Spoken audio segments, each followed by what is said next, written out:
آپ صلی اللہ علیہ وسلم نے فرمایا یہ اربعۃ حرم، یہ چار جو حرمت والے مہینے ہیں ان میں سے 3 مہینے تو ایسے ہیں متوالیات جو آگے پیچھے، ذوالقعدہ، ذوالحجہ اور محرم، اور چوتھا جو حرمت والا مہینہ ہے وہ رجب مضر الذي بین جمادى، اور چوتھا مہینہ وہ رجب ہے۔ اور آپ کو پتہ ہے کہ رجب کن 2 مہینوں کے درمیان ہے؟ بولیے، جس کو جمادی الثانی کہتے ہیں، جمادى الثانیہ اور شعبان کے درمیان۔ تو اس لیے ان 10 راتوں کی فضیلت ہے کہ یہ 10 راتیں اس مہینے کی ہیں جن کو اللہ نے مقدس مہینہ، حرمت والا مہینہ، عزت والا مہینہ قرار دیا ہے، جو کہ ذوالحجہ کا مہینہ۔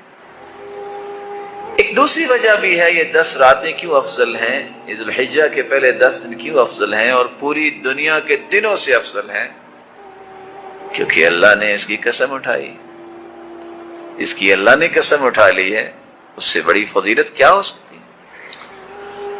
ایک تیسری وجہ بھی ہے جس وجہ سے ان ایام کو افضل قرار دیا گیا ہے، ان ایام میں اللہ رب العزت نے خصوصی طور پر ذکر کرنے کا حکم دیا ہے۔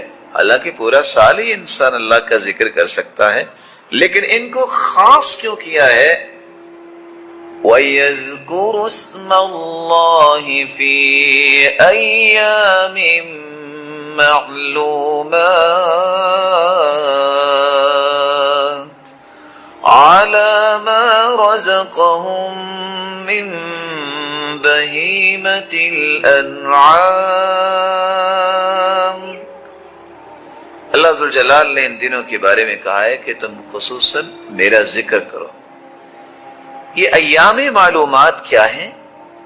ان کے بارے میں عبداللہ ابن عباس، ابو موسیٰ اشعری، مجاہد، قتادہ، عطاء ابن ابی رباح، سعید ابن جبیر، حسن بصری، ضحاک، عطاء الخراسانی، ابراہیم النخعی اور امام شافعی اور امام احمد بن حنبل، ان تمام علماء امت کا موقف یہ ہے ان ایام سے مراد ذوالحجہ کے پہلے 10 ایام۔ تو تیسری وجہ یہ ٹھہری کہ اللہ ذوالجلال نے ان دنوں میں بالخصوص ذکر کرنے کا حکم دیا ہے۔ اور چوتھی وجہ یہ ہے کہ رسول اللہ صلی اللہ علیہ وآلہ وسلم نے اس کی فضیلت اپنی زبان سے بیان کر دی۔ افضل ایام الدنیا ایام العشر، رسول اللہ صلی اللہ علیہ وسلم نے فرمایا کہ یہ 10 دن سال کے تمام دنوں سے افضل ہے۔ ایک سوال کیا گیا، اللہ کے رسول ایک بات تو بتائیے، آپ نے ان 10 دنوں کی بات کر دی ہے، ولا مثلہن،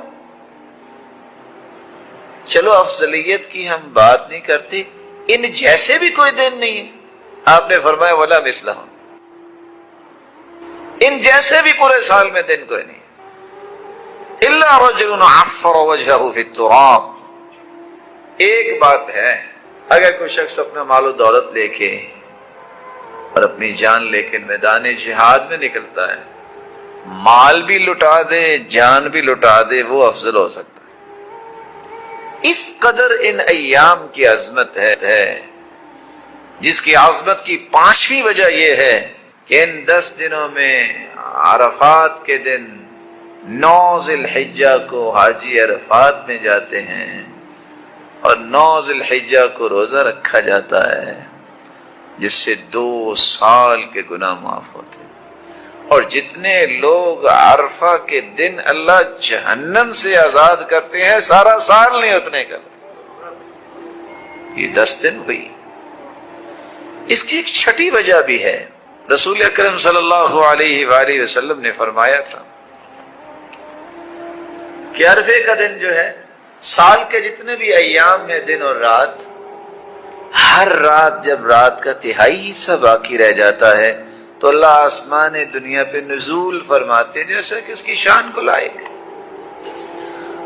واحد عرفے کا دن ہے کہ اللہ دن کو بھی نزول فرماتے ہیں۔ اللہ ذوالجلال کا بے پناہ احسان ہے جس نے ہمیں مسلمان بنایا اور ہماری رشد و ہدایت کے لیے نوشتہ ہدایت قرآن مجید کو نازل کیا۔ یہ قرآن مجید ایک منفرد اور بے مثال نوشتہ ہدایت و حکمت ہے۔ یہ جہاں کتاب ہدایت ہے وہاں کتاب برکت بھی ہے۔ جس کو جتنی برکتیں درکار ہوں، جتنا ہی اس سے تعلق مضبوط ہو، اتنی ہی برکتیں سمیٹتا نظر آتا ہے۔ یہ کتاب رحمت و حکمت بھی ہے۔ رحمتوں کی برکھا اس پہ برستی ہے جس کا تعلق اور وابستگی اس کتاب کے ساتھ مربوط ہوتی ہے۔ حکمت و دانائی اس انسان کی قسمت میں ہوتی ہے جو اس قرآن کو اپنے لیے مشعل راہ بنا لیتا ہے۔ اللہ تعالیٰ نے اس کو انسانیت کے لیے دستور بنا کے نازل کیا ہے۔ دستور کی ہر شکل، ایک ایک آرٹیکل زندگی کے بہت سارے مسائل کا حل بلکہ حلول کی دنیا بسائے ہوتا ہے۔ ماضی قریب اور بعید میں سب سے بڑے عقل مند وہ لوگ تھے جنہوں نے اس دستور کو صحیح سمجھا، سمجھنے کے بعد اسے اپنی زندگی کے رویوں اور زاویوں میں نافذ کیا اور اس پیغام کو عام کیا۔ یہی وجہ ہے قرآن مجید میں اللہ ذوالجلال گواہی دیتے ہیں وَمَا يَذَّكَّرُ إِلَّا أُولُو الْأَلْبَابِ، جن کو عقل و دانش سے نوازا گیا ہے نصیحت وہی پکڑتے ہیں، اور نصیحت اسی وقت ہی انسان لے سکتا ہے جب کسی بات کو سمجھتا ہے۔ بلکہ روئے زمین پہ سب سے زیادہ بلندی اور مقام و مرتبہ اللہ نے انہی لوگوں کو عطا کیا جو اس دستور کو زیادہ سمجھتے تھے اور زیادہ اپنی زندگی میں اسے مقدم کرتے تھے، اسے ترجیح دیتے۔ اللہ تعالیٰ نے اس لیے فرمایا ہے وَمَا يَعْقِلُهَا إِلَّا الْعَالِمُونَ۔ قرآن مجید میں بیان کی گئی مثالوں کو اگر سمجھتا ہے تو صرف عالم سمجھتا، دوسرے کی فہم وہاں تک نہیں پہنچتی۔ آج کے اس خطبے میں میں جس عنوان پہ گفتگو کرنا چاہتا ہوں وہ ایک خوبصورت عنوان ہے جس کی ضرورت میری اور آپ کی زندگی کے ہر روز کی ضرورت ہے، اور وہ ہے قرآن مجید کو سمجھنا کتنا ضروری ہے۔ فہم قرآن کیا ہے؟ سمجھ کو بھی فہم کہتے ہیں، لیکن الفاظ کے معانی کا صحیح تصور یہ اس سے اگلا درجہ ہے۔ اور پھر اللہ ذوالجلال کی آیات بینات سے نتائج اخذ کرنا، سبق لینے کے لیے پختہ ذہنی استعداد کو بھی فہم ہی کہا گیا۔ یہ گہری سوچ اور فہم و بصیرت یہ دنیا جہان کی سب سے بڑی متاع ہے۔ اس لیے امام زرکشی فرمایا کرتے تھے کہ جو لوگ قرآن کو سمجھتے نہیں، پوری زندگی قرآن کی لذت، حلاوت، مٹھاس، شیرینی سے محروم رہتے ہیں۔ اس کو عام کتاب سمجھتے ہیں، اس لیے قرآن کی لذت اور چاشنی انہیں نصیب نہیں ہوتی۔ من لم يكن له علم وفهم وتقوى وتدبر لم يدرك من لذة القرآن شيئا، جس کے پاس قرآن کا علم نہیں، جس کے پاس اس علم کی روشنی میں قرآن کا صحیح فہم نہیں، پھر قرآن سمجھنے کے بعد تقوی نصیب نہیں ہوا اور وہ غور نہیں کرتا اس قرآن پہ، قرآن کی لذتوں سے زندگی بھر آشنا نہیں ہو سکتا۔ کہ اللہ ذوالجلال نے اس میں کون کون سی لذتیں رکھی ہیں۔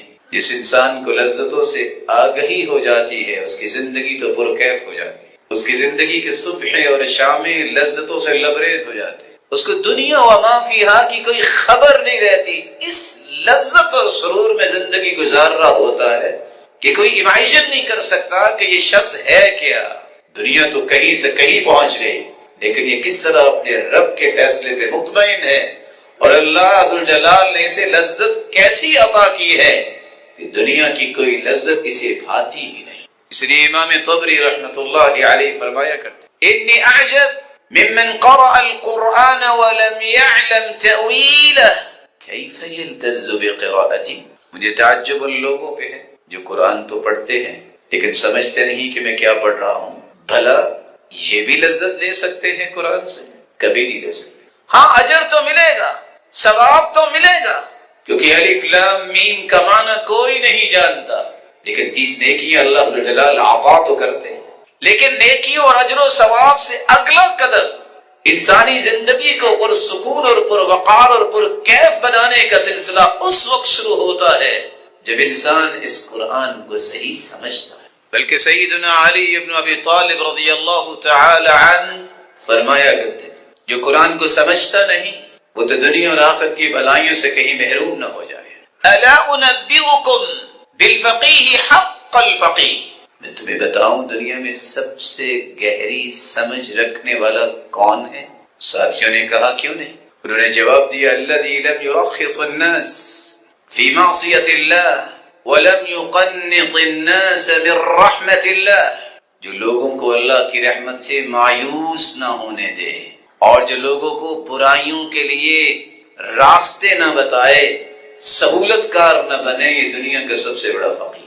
معمولی سی پریشانی کی وجہ سے لوگ زندگی سے ہاتھ دھونے کے لیے تیار ہوتے ہیں، یہ ہے وہ شخص جو انہیں باندھتا ہے، کہتا ہے نہیں وَمَن يَقْنَطُ مِن رَحْمَةِ رَبِّهِ إِلَّا الضَّالُّونَ، گمراہ لوگ مایوس ہوتے ہیں، یہی رخ دیتا ہے، کبیرہ گناہ ہے مایوسی، یہی نشان نہیں کرے گا۔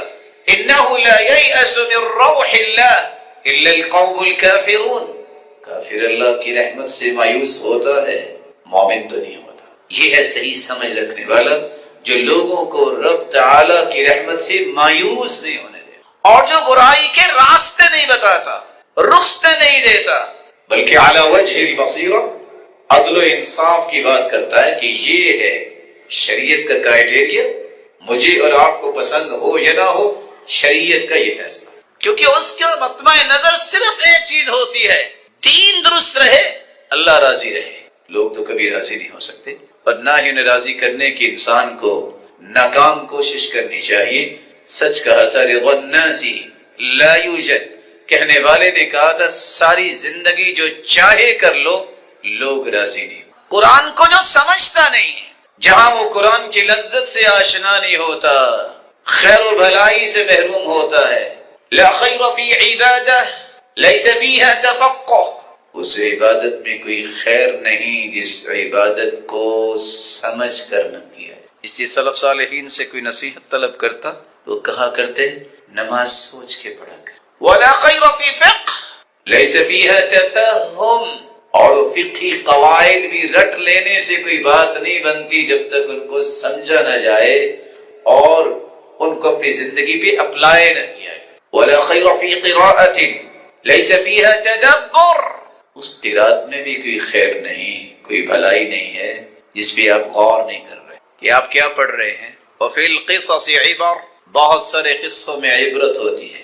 ایک آنے والا شخص آیا اور آ کے کہتا ہے کہ میں دیار غیر سے آیا ہوں، امریکہ سے آیا ہوں، میں آپ سے قصہ شیئر کرنا چاہتا ہوں۔ میں as a Muslim, being a مسلم، مجھے یہ بڑا ناز تھا کہ میں چیمپئن ہوں، کیونکہ باقی سارے لوگ تو مسلمان نہیں ہیں اتنے زیادہ۔ ایک دن نماز پڑھ رہے تھے، امریکنز آئے، انہوں نے کہا کہ یہ لائن بنا کے کھڑے ہیں، کیا کر رہے ہیں؟ میں نے کہا یہ نماز پڑھ رہے ہیں۔ اچھا ایک ان کے آگے کھڑا ہے، وہ کون ہے؟ کہا وہ نے لیڈ کر رہا ہے۔ اچھا وہ کچھ بول بھی رہا تھا؟ میں نے کہا وہ قرآن پڑھ رہا تھا۔ اس سے پوچھا قرآن کیا ہوتا ہے؟ کہا اللہ کی کتاب ہے۔ تو وہ کیا پڑھ رہا تھا؟ کہا میں نے کہا اللہ سے باتیں کر رہا تھا۔ اس نے کہا کیا باتیں کر رہا تھا اپنے رب سے؟ اب مجھے تو ترجمہ خود نہیں آتا تھا، تو میں نے ٹالنے کے لیے کہا کہ میں امام سے ہی آپ کی بات کرواتا ہوں۔ امام محترم کے پاس پہنچے، آپ اللہ سے کیا باتیں کر رہے تھے؟ کہتے پتہ نہیں۔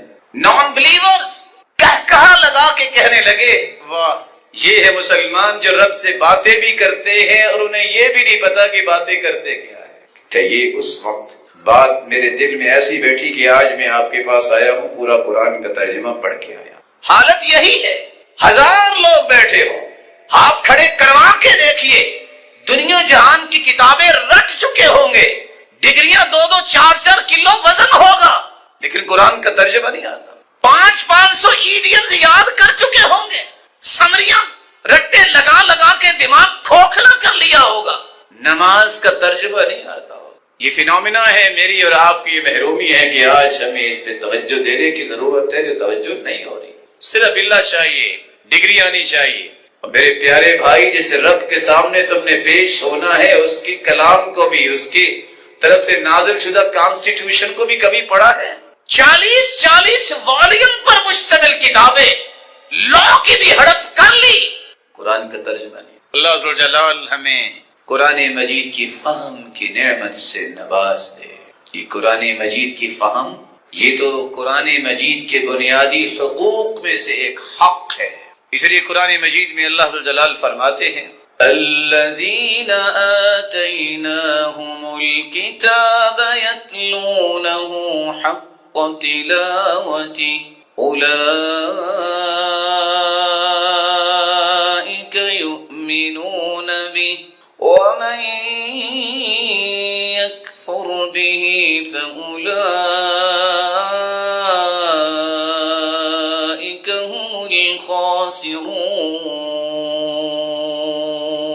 جو قرآن کو اس طرح پڑھتے ہیں جس طرح پڑھنے کا حق ہے، یہ اصل مومن، اور جو انکار کرتے ہیں وہ خسارہ پانے والے۔ امام غزالی رحمت اللہ علیہ کہا کرتے تھے تلاوت القرآن حق تلاوتہ یشترک فیہ اللسان والقلب والعقل۔ اس وقت تک قرآن مجید کی تلاوت کا حق ادا نہیں ہو سکتا جب تک تین چیزیں اس میں ایکٹیو نہیں ہوتی۔ فحظ اللسان تصحیح الحروف بالترتیل، جب تک زبان سے قرآن کو اس طرح ادا نہیں کرتے جس طرح رسول اکرم صلی اللہ علیہ وسلم نے ادا کیا ہے، الفاظ کی عمدگی اور بناوٹ کے ساتھ۔ وحظ العقل تفسیر المعانی، عقل کا بھی دخل ہے، جب تک پڑھی گئی آیات کو اس کے معانی، مفاہیم، مطالب اور مدعا کو سمجھتے نہیں، حق ادا نہیں ہوتا۔ وحظ القلب الاتعاظ والتأثر بالانزجار والاتمار، جب تک دل ایکٹیو نہیں ہوتا کہ وہ نصیحت پکڑے، یہ ہے اللہ کا حکم، یہ کرنا ہے، یہ ہے اللہ ذوالجلال کی طرف سے منع کرنے کی بات، اس سے رکنا ہے، جب تک یہ تینوں چیزیں ایکٹیو نہیں ہوتی۔ فاللسان يرتل والعقل يترجم والقلب يتعظ، جب تک زبان خوبصورت قرآن کو ادا نہیں کرتی اور اس ادائیگی کی ترجمانی انسان کی عقل نہیں کرتی اور اس کی روشنی میں دل نصیحت نہیں پکڑتا، اس کا مطلب یہ ہے کہ اس نے قرآن پڑھنے کا حق ادا نہیں۔ بڑے احترام سے یہ کہنا چاہوں گا، یہ روشن چہرے یہ پیغام لے کے جائیں اور خود بھی سمجھیں۔ یہاں جتنے روشن چہرے بیٹھے ہیں یہ کہہ سکتے ہیں کہ جس طرح آزادی کے ساتھ وہ انگلش بول لیتے ہیں، کیا اسی طرح وہ قرآن مجید کی آیات پڑھتے ہیں؟